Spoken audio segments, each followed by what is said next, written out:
অন্তর্বর্তী সরকারের মেয়াদ 2 বছর চান 53% ভোটার।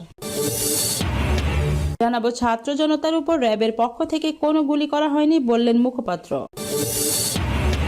ইমিগ্রেশনে নয়, অবৈধ পথে দেশ ছেড়েছেন সাবেক স্বরাষ্ট্রমন্ত্রী আসাদুজ্জামান খান। ফের বাড়ল এলপিজির দাম। শেখ হাসিনার সাবেক উপদেষ্টা কামাল নাসের ও ক্রীড়া সচিব মেজবাহ সহ গ্রেফতার 4। সর্বশেষ জানাবো ডিসি পদ নিয়ে সচিবালয়ে হট্টগোল, শাস্তি পাচ্ছেন যে 17 জন কর্মকর্তা। জরিপের ফলাফল অনুযায়ী অন্তর্বর্তী সরকারের মেয়াদে 2 বছর চান 53% ভোটার। অন্তর্বর্তী সরকারের প্রতি দেশের 97% ভোটার আস্থাশীল। এই সরকারের মেয়াদে সর্বোচ্চ 2 বছর বা আরও কম হওয়া উচিত বলে মনে করেন 53% ভোটার। এছাড়াও 47% চান এই মেয়াদ হওয়া উচিত 3 বছর বা এরও বেশি। নর্থ সাউথ ইউনিভার্সিটির South Asian Institute of policy and গভর্নেন্সের জরিপে এই তথ্য উঠে এসেছে। বুধবার 2 অক্টোবর জাতীয় প্রেস ক্লাবে বাংলাদেশের অন্তর্বর্তী সরকারের কাছ থেকে নাগরিকদের প্রত্যাশা শীর্ষক জরিপের ফল প্রকাশ করা হয়। জরিপের তথ্য ও ফলাফল উপস্থাপন করেন নর্থ সাউথ ইউনিভার্সিটির সহকারী অধ্যাপক ডক্টর আকরাম হোসেন। তিনি জানান, গত 9 থেকে 19 সেপ্টেম্বর দেশের 8টি বিভাগে 17টি জেলায় মোট 1869 জনের উপর জরিপটি করা হয়। উত্তরদাতাদের বৃহত্তম অংশ অর্থাৎ 63% মধ্যবয়সী। জরিপের উত্তরদাতাদের 54% শহরাঞ্চলের, 46% গ্রাম অঞ্চলের। ফলাফলে দেখা গেছে জরিপের অংশ নেওয়া ব্যক্তিদের 72% ছাত্রদের নেতৃত্বে রাজনৈতিক দলকে সমর্থন করেন। জরিপে দেখা গেছে 96% লোক সমর্থন করেন যে প্রধানমন্ত্রী পদে একই ব্যক্তি 2 মেয়াদের বেশি থাকতে পারবেন না। 46% মনে করেন সংবিধানের উল্লেখযোগ্য পরিবর্তন প্রয়োজন। সংবিধানে ছোটখাটো সংস্কার প্রয়োজন বলে মনে করেন 35%। আর 16% সম্পূর্ণ নতুন করে লেখা সংবিধানের পক্ষে মত দিয়েছেন। বাকি 3% সংবিধানে পরিবর্তনের প্রয়োজন নেই বলে মত দেন। জরিপে আরও জানা যায়, নাগরিকরা অন্তর্বর্তীকালীন সরকারের বর্তমান অবস্থা নিয়ে সন্তোষ প্রকাশ করেছেন। বিশেষ করে আগস্ট ও সেপ্টেম্বরে তাদের বন্যা ব্যবস্থাপনার প্রশংসা করেছেন। বাংলাদেশ পুলিশ, শিক্ষা ব্যবস্থা, রাজনৈতিক ব্যবস্থা এবং নির্বাচনী ব্যবস্থা সংস্কারের উপর নাগরিকদের আকাঙ্ক্ষা প্রকাশ পেয়েছে। জানাবো ছাত্র জনতার উপর র্যাবের পক্ষ থেকে কোনো গুলি করা হয়নি জানালেন মুখপাত্র। র্যাবের মুখপাত্র লিগ্যাল অ্যান্ড মিডিয়া উইংয়ের পরিচালক লেফটেন্যান্ট কর্নেল মুমিন ফেরদৌস বলেছেন, ছাত্র জনতার উপর র্যাবের পক্ষ থেকে কোনো গুলি করা হয়নি। যদি আপনাদের কাছে কোনো অভিযোগ থাকে তবে আমরা তা খতিয়ে দেখব।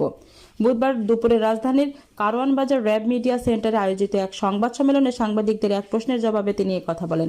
র্যাবের এই কর্মকর্তা বলেন, আমাদের ফুটেজ, অস্ত্র রেজিস্টার সেই বিষয়গুলো আছে, যেগুলো পর্যবেক্ষণ করে একটি প্রতিবেদন তৈরি করা হয়েছে। সেখানে বলা হয়েছে র্যাবের হেলিকপ্টার থেকে শুধু টিয়ার শেল ও সাউন্ড গ্রেনেড নিক্ষেপ করা হয়েছে। বিষয়টি পর্যবেক্ষণ করার জন্য র্যাব হেডকোয়ার্টার থেকেও বিভিন্ন কার্যক্রম গ্রহণ করা হয়েছে। লেফটেন্যান্ট কর্নেল মুমিন ফেরদৌস বলেন, ছাত্র জনতার উপর গুলিবর্ষণ আমাদের র্যাবের কেউ করেছে এমন অভিযোগ কোথাও কেউ পাইনি। আমাদের কেউ যদি করে থাকে, আপনাদের কাছে কোনো অভিযোগ থাকলে দিতে পারেন, আমরা তা খতিয়ে দেখব। শুনছিলেন সংবাদ শিরোনাম, এবার বিস্তারিত। ইমিগ্রেশনে নয়, অবৈধ পথে দেশ ছেড়েছেন সাবেক স্বরাষ্ট্রমন্ত্রী আসাদুজ্জামান খান কামাল। বহুল সমালোচিত সাবেক স্বরাষ্ট্রমন্ত্রী আসাদুজ্জামান খান কামালকে সম্প্রতি ভারতের কলকাতার ইকো পার্কে দেখা গেছে। বাংলাদেশের একটি বেসরকারি টেলিভিশনের ক্যামেরায় দেখা মিলেছে তার। এমন খবর আসার পর এবার পুলিশে জানালো সাবেক এই মন্ত্রী অবৈধভাবে দেশ ত্যাগ করেছেন। বুধবার 2 অক্টোবর পুলিশের বিশেষ শাখা এসবির প্রধান অতিরিক্ত পুলিশ মহাপরিদর্শক মোহাম্মদ শাহ আলম গণমাধ্যমকে বলেন, আমি গণমাধ্যমের খবরে দেখেছি স্বরাষ্ট্রমন্ত্রী সহ বেশ কয়েকজনকে কলকাতার একটি পার্কে দেখা গেছে। তারা কিভাবে গেছেন সেই তথ্য ইমিগ্রেশনে পুলিশের কাছে নেই। শাহ আলম আরও বলেন, এতটুকু নিশ্চয়তা দিতে পারি স্বরাষ্ট্রমন্ত্রী সহ যাদের দেখা গেছে তারা কেউ ইমিগ্রেশন ক্রস করেননি। ইমিগ্রেশনে তাদের দেশ ত্যাগের কোনো তথ্য নেই। তাহলে কিভাবে ভারতে গেলেন জানতে চাইলে এসবি প্রধান বলেন, ইমিগ্রেশনে যেহেতু তথ্য নেই, অবশ্যই অবৈধ পথে গেছেন। হেঁটে যেতে পারেন, গাড়িতেও যেতে পারেন, স্থলপথেও অবৈধভাবে সীমান্ত পার হতে পারেন। এর আগে গতকাল একটি বেসরকারি টেলিভিশনে উঠে এসেছে, শনিবার 28 সেপ্টেম্বর সন্ধ্যা 7:30টায় ইকো পার্কে আড্ডা দিচ্ছিলেন আসাদুজ্জামান খান কামাল। তার মুখে শ্বেত শুভ্র সাদা দাড়ি ছিল। এ সময় তার সঙ্গে আরও কয়েকজন ছিলেন।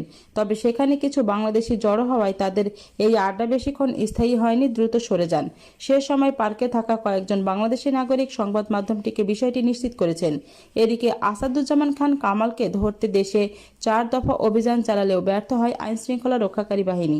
কিন্তু তাকে ধরতে না পারলেও এরই মধ্যে তার ছেলেকে গ্রেফতার করেছে পুলিশ।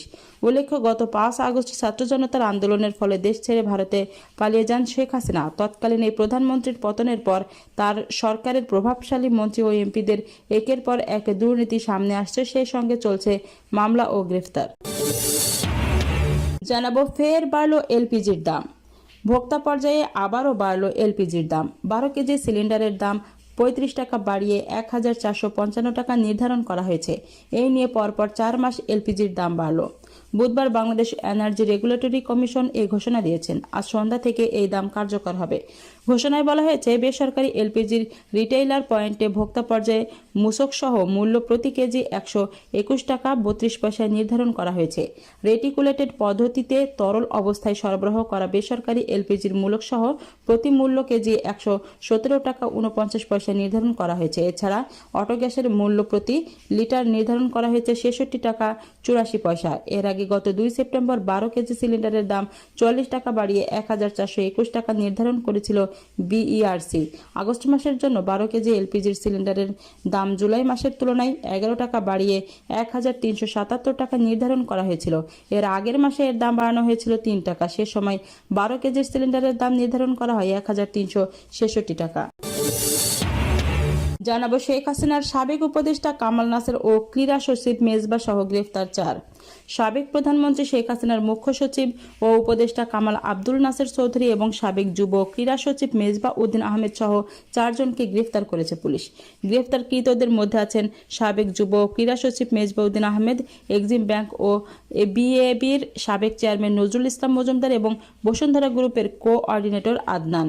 এই 4 জনকে ডিবি গ্রেফতার করেছে বলে বুধবার জানিয়েছে ঢাকা মেট্রোপলিটন পুলিশের ডিএমপি। গ্রেফতারকৃতদের বিরুদ্ধে সুনির্দিষ্ট মামলা রয়েছে বলে জানায় ডিএমপি। ডিবি জানায়, গোপন সংবাদের ভিত্তিতে রাতে রাজধানীর কয়েকটি স্থানে অভিযান চালানো হয়।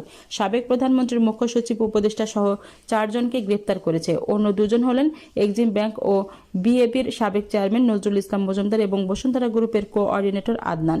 ডিবি আরও জানায়, তাদের বিরুদ্ধে হত্যা মামলা সহ সুনির্দিষ্ট মামলা রয়েছে। বৈষম্য বিরোধী ছাত্র জনতার আন্দোলনের হামলার ঘটনায় এসব মামলা দায়ের করা হয়েছে। সর্বশেষ জানাবো, ডিসি পদ নিয়ে সচিবালয়ে হট্টগোল, শাস্তি পাচ্ছেন যে 17 জন কর্মকর্তা। জেলা প্রশাসক বা ডিসি পদায়নকে কেন্দ্র করে সচিবালয়ে জনপ্রশাসন মন্ত্রণালয়ের এক যুগ্ম সচিবের রুমে হাতাহাতির ঘটনায় 17 উপসচিবের বিরুদ্ধে শাস্তিমূলক ব্যবস্থা নেওয়ার সুপারিশ করেছে তদন্ত কমিটি। শাস্তির মুখে থাকা 17 কর্মকর্তার মধ্যে 15 জন পুরুষ এবং 2 জন নারী কর্মকর্তা আছেন। সংশ্লিষ্ট সূত্রে তাদের নাম পাওয়া গেছে। স্বাস্থ্যসেবা বিভাগের সিনিয়র সচিবে এম এ আকমাল হোসেন আজাদের নেতৃত্বে তদন্ত কমিটি 8 জনকে গুরুদণ্ড, 4 জনকে লঘুদণ্ড ও 5 জনকে তিরস্কারের শাস্তি দেওয়ার সুপারিশ করে। গুরুদণ্ড দেওয়ার জন্য সুপারিশ করা হয়েছে নূরজাহান খানম এবং নুরুল করিম ভুইয়া, মোহাম্মদ জসিমউদ্দিন, রেবেকা খান, মোহাম্মদ সাইফুল হাসান, মোহাম্মদ জয়নুল আবেদিন, নুরুল হাফিজ এবং মোতাকাব্বির আহমেদের বিরুদ্ধে। সোমবার 30 সেপ্টেম্বর সচিবালয়ে জনপ্রশাসন মন্ত্রণালয়ের সম্মেলন কক্ষে আয়োজিত এক ব্রিফিংয়ে জনপ্রশাসন মন্ত্রণালয়ের সিনিয়র